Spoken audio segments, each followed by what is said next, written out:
नमस्कार दोस्तों, आप सभी का हमारे YouTube चैनल में स्वागत है। दोस्तों, जैसा कि 7 फरवरी 2021 को बिहार एपीओ का पेपर हुआ है। हमारे पास जो विधि का सीरीज अवेलेबल हुआ है, 20 सीरीज हमारे पास अवेलेबल हो पाई है और हम इस 20 सीरीज के माध्यम से लॉ में जितने भी क्वेश्चन पूछे गए हैं सारे क्वेश्चन को हल कराने का प्रयास करेंगे। जैसा कि फ्रेंड्स, इस क्वेश्चन पेपर में यानी बिहार एपीओ ने जो एग्ज़ाम कंडक्ट कराया इसमें माइनस मार्किंग भी था और 1/4 माइनस मार्किंग था। तो आइए फ्रेंड्स देखते हैं कौन से आंसर का कौन सा क्वेश्चन है। जैसा कि फ्रेंड्स क्वेश्चन नंबर 1 आप देख रहे हैं, आपातकाल की उद्घोषणा के दौरान मौलिक अधिकारों के लिए प्रदान किए जाने वाले निम्नलिखित में से किन अनुच्छेदों को निलंबित नहीं किया जा सकता। इसका आपका जो करेक्ट आंसर है ऑप्शन नंबर सी, अर्थात 20 और 21 को निलंबित नहीं किया जा सकता। क्वेश्चन नंबर 2 है आपका, लोकतंत्र और संघवाद हमारे संविधान की आवश्यक विशेषताएं हैं और इनकी संरचना की मूल विशेषता है। यह अवलोकन एस.आर. बोम्मई बनाम भारत संघ के वाद में दिया गया। अर्थात इस वाद में एस.आर. बोम्मई के वाद में किस जज ने कहा, जज का नाम दिया है। तो फ्रेंड्स ये क्वेश्चन डाउट में है, इसलिए इस क्वेश्चन को हम क्वेश्चन मार्क लगा के छोड़ दे रहे हैं। जैसे ही इस क्वेश्चन का आंसर क्लियर हो जाएगा वैसे हम आप तक इस क्वेश्चन का आंसर प्रोवाइड करा देंगे। क्वेश्चन नंबर 3 देखते हैं, लोक सेवा आयोग की स्थापना का प्रावधान कहाँ किया गया है। तो आर्टिकल नंबर 315 में लोक सेवा आयोग की स्थापना की गई है। क्वेश्चन नंबर 4 में कहा गया है कि सर्वोच्च न्यायालय द्वारा किसी व्यक्ति को उसके दावे का समर्थन करने वाले किसी व्यक्ति के खिलाफ पूछताछ करने के लिए किसी भी कार्यालय का दावा करने या उसके खिलाफ शिकायत करने वाले व्यक्ति के खिलाफ सुप्रीम कोर्ट द्वारा जारी किया जाता है। यहाँ पे जो पूछताछ करने के लिए जारी किया जाता है, अर्थात ये अधिकार परीक्षा से संबंधित है, क्वा वारंटों से, कि आप किस अधिकार से किसी पद को आप धारण किए हुए उसके आधार को आप बताइए। तो इसका ऑप्शन नंबर बी सही है। क्वेश्चन नंबर 5 की बात करें, निम्नलिखित में से कौन सी नियुक्ति भारत के राष्ट्रपति द्वारा नहीं की जाती। जैसा कि आप सभी जानते हैं, राष्ट्रपति तीनों सेनाओं का प्रमुख होता है, थल सेना, उसके बाद वायुसेना, उसके बाद इसमें जो दिया हुआ है लोकसभा अध्यक्ष की नियुक्ति राष्ट्रपति के द्वारा नहीं की जाती। भारत के मुख्य न्यायाधीश की नियुक्ति राष्ट्रपति के द्वारा की जाती है। ऑप्शन नंबर इसका बी सही है। क्वेश्चन नंबर 6 है आपका, विधान परिषद से राज्यसभा को अलग करने वाली एक विशेषता क्या है। जैसा कि आप सभी जानते हैं, विधानसभा और राज्यसभा ये इनका जो चुनाव होता है अप्रत्यक्ष चुनाव होता है, सदस्यों का नामांकन भी होता है। राज्यसभा में सदस्यों का नामांकन होता है और विधान परिषद में भी होता है राज्यपाल के द्वारा। सदस्यों का कार्यकाल 2/3 है, यानी 2/3 पे ये निलंबित होते रहते हैं। लेकिन महाभियोग की जो शक्ति है यह केवल राष्ट्रपति को हटाने के लिए राज्यसभा ही कर सकती है, शक्ति पावर है इसको, न कि विधान परिषद को। ऑप्शन नंबर ए सही है। क्वेश्चन नंबर 7 है, चुनाव आयोग किसके चुनाव का संचालन नहीं कराता। तो चुनाव आयोग जो है यह स्थानीय निकाय का जो चुनाव होता है उसको कंडक्ट नहीं कराता है। क्वेश्चन नंबर 7 का option number D. Question number 8 है आपका, भारत के सर्वोच्च न्यायालय ने अनुच्छेद 356 के तहत आपातकाल की उद्घोषणा की वैधता पर विचार करते हुए कहा कि उद्घोषणा निम्नलिखित मामलों में से एक में न्यायिक समीक्षा के अधीन है, वह मामला कौन सा है। तो जो 356 से रिलेटेड केस है एस.आर. बोम्मई बनाम भारत संघ का मामला है। इसमें करेक्ट आंसर ऑप्शन नंबर 1 ए। क्वेश्चन नंबर 9 देखें, निम्नलिखित में से संविधान की किस सूची के तहत पारिवारिक विधियों फैमिली लॉ के सभी पक्षों का उल्लेख किया गया है। तो यह जो समवर्ती सूची का विषय, इसमें केंद्र और राज्य सरकार दोनों अपना नियम बना सकती हैं, अमेंडमेंट कर सकती हैं, समवर्ती सूची का विषय है। क्वेश्चन नंबर 10, वर्तमान में भारत के नियंत्रक एवं महालेखा परीक्षक कौन है।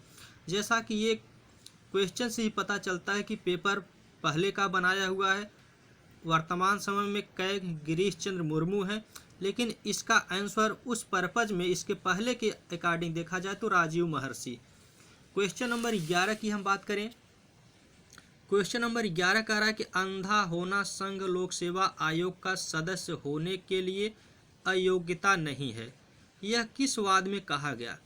फ्रेंड्स, इसका भी आंसर क्लियर नहीं हो पा रहा है, इसलिए इसको हम क्वेश्चन मार्क लगाकर छोड़ दे रहे हैं। जैसे ही इसका आंसर क्लियर हो जाएगा हम आपको इसका आंसर प्रोवाइड करा देंगे। क्वेश्चन नंबर 12 की हम बात करें। भारत में न्यायिक पुनर्विलोकन की शक्ति निम्नलिखित में से किसके पास है। तो जो जुडिशियल रिव्यू है वो उच्चतम न्यायालय आर्टिकल 32, उच्च न्यायालय आर्टिकल 226 के तहत प्राप्त है। Option number B. Question number 13 है, भारत के प्रत्येक नागरिक द्वारा सार्वजनिक संपत्ति को सुरक्षित रखने एवं हिंसा का संत्याग संबंधित मूल कर्तव्य को किस अनुच्छेद के अंतर्गत उपबंधित किया गया है। तो ऑप्शन नंबर ए है 51A अर्थात 51A का खंड 9। क्वेश्चन नंबर 14 की हम बात करें, जिसमें कहा गया है कि उच्चतम न्यायालय की आनुषंगिक शक्तियां किस अनुच्छेद के अंतर्गत आती हैं। ऑप्शन नंबर बी आर्टिकल 139 के अंतर्गत उच्चतम न्यायालय की आनुषंगिक शक्तियों का वर्णन किया गया, यानी 139 के अंतर्गत आनुषंगिक शक्तियां निहित हैं। क्वेश्चन नंबर 15 की बात करें, भारत के संविधान का अनुच्छेद 371 किस राज्य के संबंध में विशेष उपबंध करता है। तो 371 मणिपुर के संबंध में क्या करता है, विशेष उपबंध करता है। Option number B. Question number 16, संविधान के किस संशोधन अधिनियम से सिंधी भाषा को संविधान में जोड़ा गया। ये जो आपका सिंधी भाषा को जोड़ा गया था 21वां संविधान संशोधन के द्वारा सिंधी भाषा को संविधान में जोड़ा गया। क्वेश्चन नंबर आपका 17 है, प्रत्यर्पण संबंधित है। प्रत्यर्पण जो है संघ सूची का विषय है, न कि राज्य सूची का विषय है। Option number A. Question number 18 है आपका, भारत के संविधान का अनुच्छेद 324 संबंधित है। 324 आपका निर्वाचन से संबंधित है, निर्वाचन आयोग से। Option number C. Question number 19 है, निम्नलिखित में से किस मामलों में यह निर्णित किया गया कि अनुच्छेद 141 में उल्लिखित समस्त न्यायालय शब्द में सर्वोच्च न्यायालय सम्मिलित नहीं है। इसका ऑप्शन नंबर आपका बी सही है, बंगाल यूनिटी कंपनी लिमिटेड बनाम बिहार राज्य। उसके बाद क्वेश्चन नंबर आपका 20 है, नीति निदेशक के आपका रिक्त स्थान में कृषि व पशुपालन के संगठन का प्रावधान, अर्थात आर्टिकल 48 में कृषि और पशुपालन से संबंधित प्रावधान किया गया है। क्वेश्चन नंबर 21 की हम बात करें, जिसमें कहा गया है कि निम्नलिखित में से किस अनुच्छेद में सामूहिक उत्तरदायित्व का सिद्धांत समाहित है। आर्टिकल 75 में सामूहिक उत्तरदायित्व का सिद्धांत समाहित है कि जितने भी सदस्य होंगे वह सामूहिक रूप से लोकसभा के प्रति उत्तरदायी होंगे और व्यक्तिगत रूप से राष्ट्रपति के प्रति उत्तरदायी होते हैं। आर्टिकल 75। क्वेश्चन नंबर 22 की हम बात करें, निम्नलिखित में से किस मामले में सर्वोच्च न्यायालय ने पहली बार आरक्षण के प्रश्न पर विचार किया।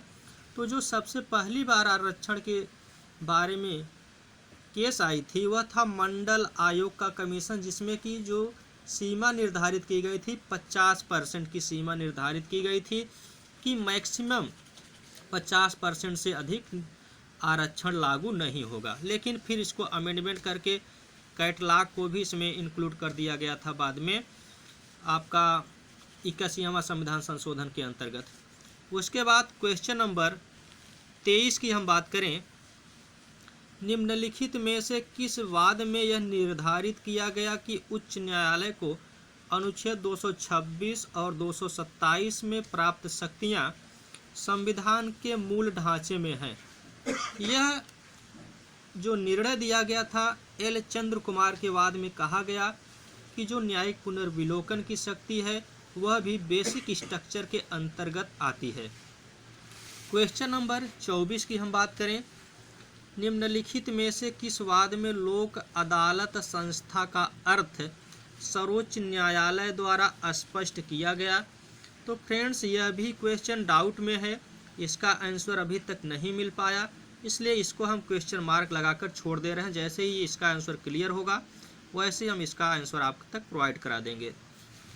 क्वेश्चन नंबर 25 की बात करें, मिलान करने के लिए दिया है कौन सी केस किससे संबंधित है?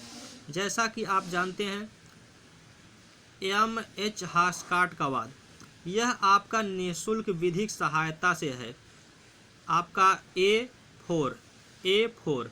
उसके बाद आपका जोगिंदर कुमार का वाद, ये आपका अवैध गिरफ्तारी से संबंधित है, A का, B का आपका C है। उसके बाद आपका चमेली सिंह का वाद आश्रय से संबंधित है, 3 का A है आपका।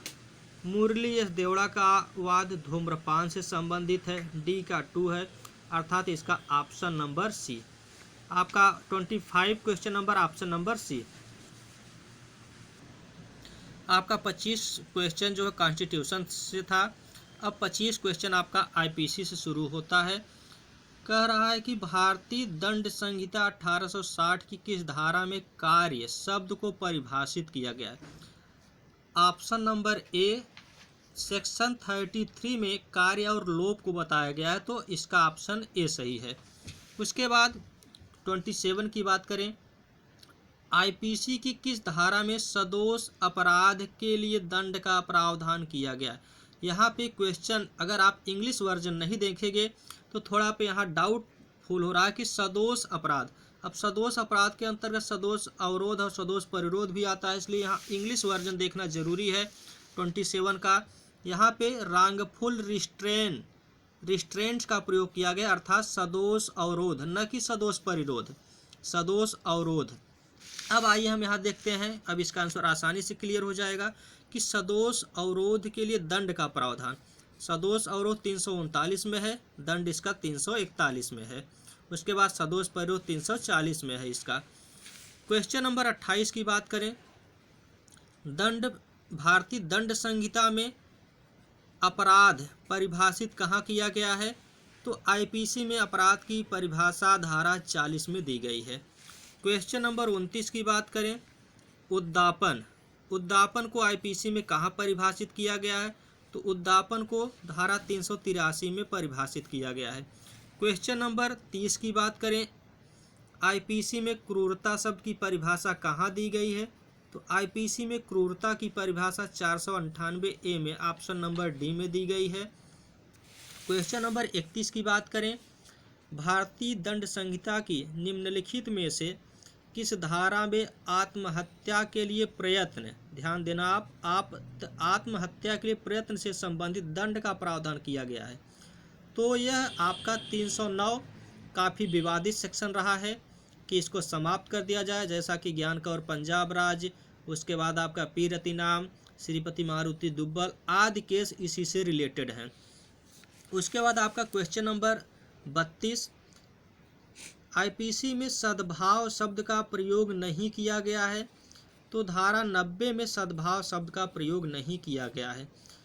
उसके बाद आप क्वेश्चन नंबर 33 की बात करें, आईपीसी में विधि विरुद्ध जमाव को कहाँ परिभाषित किया गया है? तो 141 में विधि विरुद्ध जमाव को परिभाषित किया गया है।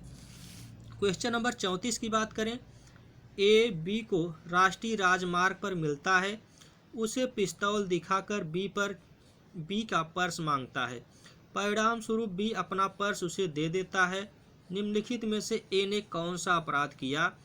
ए ने जो है लूट कारित किया 390 के अंतर्गत। अब कैसे?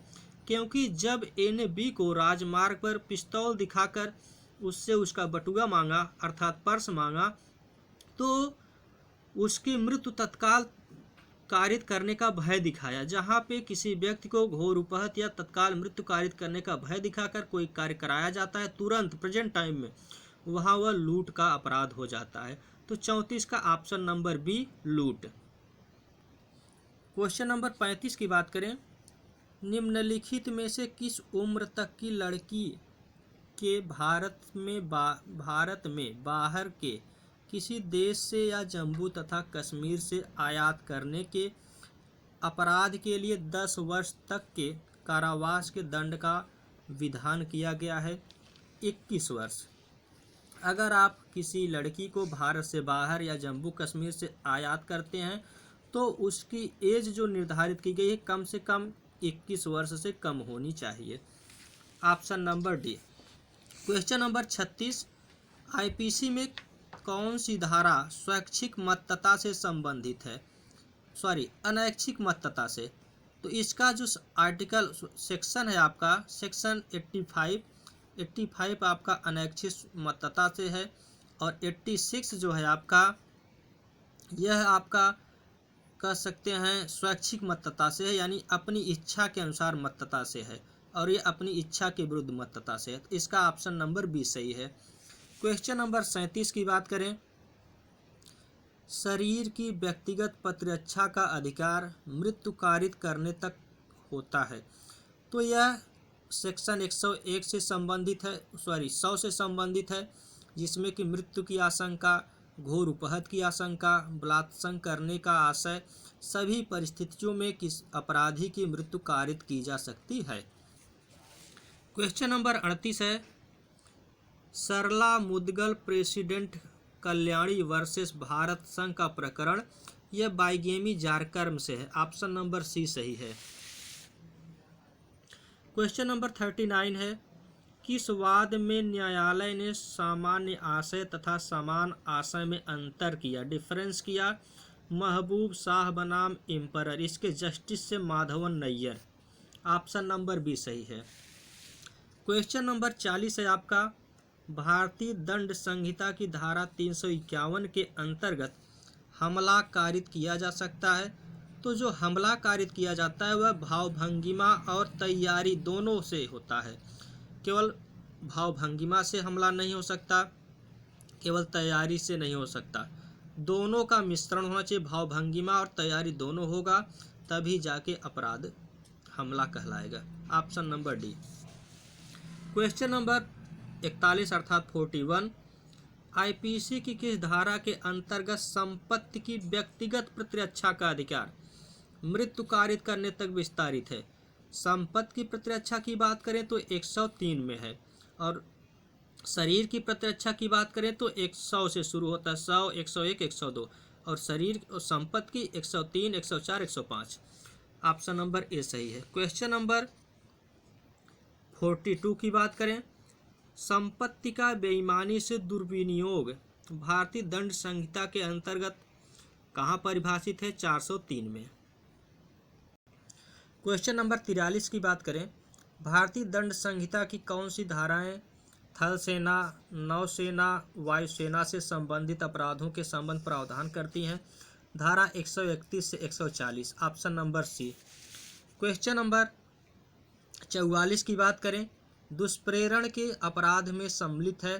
तो 107 ए में आपका सहायता है, षड्यंत्र भी है, उस्काना भी है। तो ये तीनों जो है दुष्प्रेरण के अपराध के लिए आवश्यक होते हैं। ऑप्शन नंबर डी सही है इसका। क्वेश्चन नंबर 45 आईपीसी के अंतर्गत सहमति का बचाव निम्नलिखित में से किन मामलों में उपलब्ध नहीं है? तो सहमति का जो बचाव वह मृत्यु कारित करने के लिए नहीं दी जा सकती, घोर उपहत कारित करने के लिए नहीं दी जा सकती, उपलब्ध नहीं है। अर्थात इन दोनों अपराधों में आप सहमति का बचाव नहीं ले सकते हैं, किनकी कॉन्सेंट थी। Option number C. Question number 86 की बात करें 46, आईपीसी की किस धारा के अंतर्गत कैदी को न्यायालय के आदेश पर फांसी देने वाला जल्लाद आपराधिक दायित्व से मुक्त होता है? 48 में जल्लाद को मुक्ति दी गई है, यानी जल्लाद का कार्य न्यायिक कार्य के अंतर्गत आता है, वह किसी अपराध का दोषी नहीं है। क्वेश्चन नंबर 47 की बात करें। ए एक कुत्ते को जेड की बिना सहमति के जेड के ऊपर कूदने के लिए भड़काता है ताकि जेड को कष्ट हो। ए ने निम्नलिखित में से कौन सा अपराध किया? तो ए ने क्या किया? आपराधिक हमला किया। जैसा कि हमने अभी अगले क्वेश्चन जो पूछा गया था, हमने आपको बताया कि हमला के लिए भाव भंगिमा और तैयारी दोनों आवश्यक है। तो यहाँ भाव भंगिमा भी है, तैयारी भी है, इसलिए आपराधिक हमला, option number B. Question number 48, निम्नलिखित में से कौन सा एक चोरी की परिभाषा में सम्मिलित नहीं है अर्थात सत्य नहीं है? चोरी चल संपत्ति की होती है, सही बात है। उस संपत्ति का जो स्वामी है, उस संपत्ति का स्वामित्व से हटाया जाना, ये आपका जरूरी नहीं है कि संपत्ति जिसकी है उसके स्वामित्व से ही हटाया जाए। अगर किसी अन्य व्यक्ति के कब्जे में है तो उसके कब्जे से हटाना जरूरी, न कि किसी के स्वामित्व से हटाना जरूरी है। उस व्यक्ति की सहमति के बिना जरूरी है ये। उस संपत्ति को ले जाने का आशय, ये भी जरूरी है। ऑप्शन नंबर बी, स्वामित्व से हटाना आवश्यक नहीं है, केवल कब्जे से हटाना आवश्यक है, किसी भी व्यक्ति कब्जे में हो। ऑप्शन नंबर 49, क्वेश्चन नंबर 49, किसमें दंगा का अपराध गठित नहीं होता? जैसा कि दंगा के लिए दो या दो से अधिक व्यक्ति किसी लोक स्थान पर लड़कर लोक शांति को भंग करते हैं तो उसे दंगा कहते हैं। तो दंगा के लिए झगड़ा करते हुए सही है। एक लोक स्थान पब्लिक प्लेस सही है। लोक शांति को भंग करना सही है। ऑप्शन नंबर ए, 5 या अधिक व्यक्ति नहीं, 2 या अधिक व्यक्ति। ऑप्शन नंबर ए सही है। क्वेश्चन नंबर 50, निम्नलिखित में से कौन सा एक अपराध नहीं है? जैसा कि आत्महत्या। अगर कोई आत्महत्या कर लेता है तो आत्महत्या को आईपीसी में कहीं भी अपराध के रूप में नहीं बताया गया, क्योंकि वह आत्महत्या ऑलरेडी कर लिया तो उसको फिर दंडित नहीं किया जा सकता, इसलिए आत्महत्या अपराध नहीं है। आत्महत्या का प्रयास 309 के अंतर्गत अपराध है। हत्या 300 के अंतर्गत अपराध है। हत्या का प्रयास आपका 307 के अंतर्गत प्रयास है, अपराध है। तो दोस्तों, अपने हम इस वीडियो में कॉन्स्टिट्यूशन और आईपीसी पे बात किए, उसके आंसर को बताए कि इस क्वेश्चन का कौन सा आंसर है, ताकि वीडियो ये लंबा हो जाएगा, इसलिए एक पार्ट में और वीडियो अपलोड करेंगे जिसमें कि सीआरपीसी के अंतर्गत जो क्वेश्चन पूछे गए हैं और एविडेंस के अंतर्गत जो क्वेश्चन पूछे गए उसको सॉल्व कराएंगे। और फ्रेंड्स, एक चीज़ आपको और बता दें, हमने जो क्वेश्चन सेट कराया था, क्वेश्चन पेपर जो कराए थे बिहार एपीओ का, उससे सेम टू सेम 50 से 60 क्वेश्चन सेम टू सेम उसी हमारे आंसर की क्वेश्चन हमने जो सेट तैयार किया था सेम उसी से पूछे गए हैं। जितने लोगों ने हमसे क्वेश्चन सेट को अपना सॉल्व किए थे हमारे पास क्वेश्चन सेट को लेकर, उनको काफ़ी अच्छा फ़ायदा हुआ है। तो थैंक्स फॉर वाचिंग फ्रेंड्स। अगला वीडियो हम जल्द ही अपलोड कर देंगे। जैसे ही ये वीडियो अपलोड हो जाएगा उसके कुछ समय बाद आपका सेकेंड पार्ट का भी वीडियो अपलोड हो जाएगा। Thanks friends.